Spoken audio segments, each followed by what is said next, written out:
uma narrativa aí dizendo que o Sérgio Sacani teria trabalhado aqui 2 anos sem receber para que a equipe pudesse ser paga, porque estava uma grandíssima dificuldade e não dava pra pagar a equipe, então ele abriu mão do salário dele, tá? Dá pra dizer que o Serjão, ele nunca veio aqui sem receber, mas ele já recebeu sem vir aqui. Várias vezes. A gente ficou um tempo tentando fazer com que o Sérgio viesse cumprir o contrato dele, que era um contrato de exclusividade, que previa que ele fizesse 3 programas por semana, que previa um salário para ele fixo e que previa também um bônus que tinha a ver com que o canal fizesse de lucro.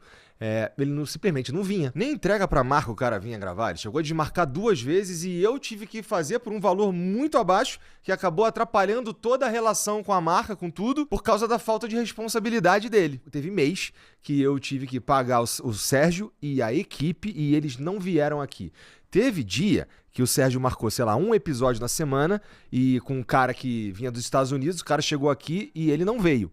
Teve vez da equipe tá toda pronta aqui, a equipe extra, tá? Que a equipe dele não tava aqui. A equipe extra tava toda no estúdio ali preparando a live que ele ia chegar, quando liga pra ele atrasado meia hora já, ele tava em Brasília. Não é que a agenda dele não era ocupada, é que ele marcava tudo antes de marcar o próprio podcast dele, sem contar todas as vezes que tinha um monte de imprevisto pessoal, né? Que não convém ficar falando aqui também, porque vai levantar também um monte de pergunta. E ver isso na internet, cara, entristece. No fim das contas. Por quê?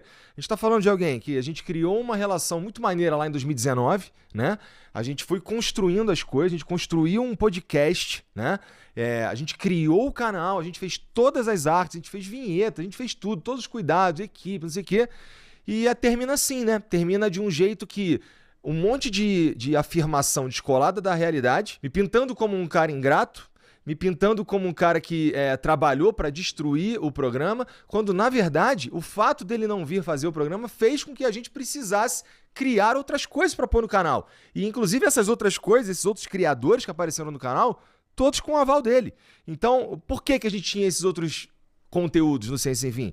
Porque o Sérgio não vinha fazer, né? E ele já avisava assim, ó, mês que vem eu não vou. Então, a gente teve que se virar para criar conteúdo ali, seguindo ou mirando no planejamento que nós tínhamos pro que a gente queria fazer, no fim das contas. E aí ele vai falar que ele me apresentou um projeto e eu não quis. Essa parte é verdade. Porque era um projeto que não fazia sentido financeiro e também não fazia sentido editorial. E se for comparar com o que a gente estava fazendo, o que ele estava propondo ia necessariamente ficar muito abaixo do nosso padrão de qualidade. De novo, não necessariamente me apresentar um projeto, eu tenho que embarcar nesse projeto. Me apresenta um projeto todo dia. E aí o Ciência Sem Fim teve que acabar, porque o público, as marcas, a construção do programa e do canal é feita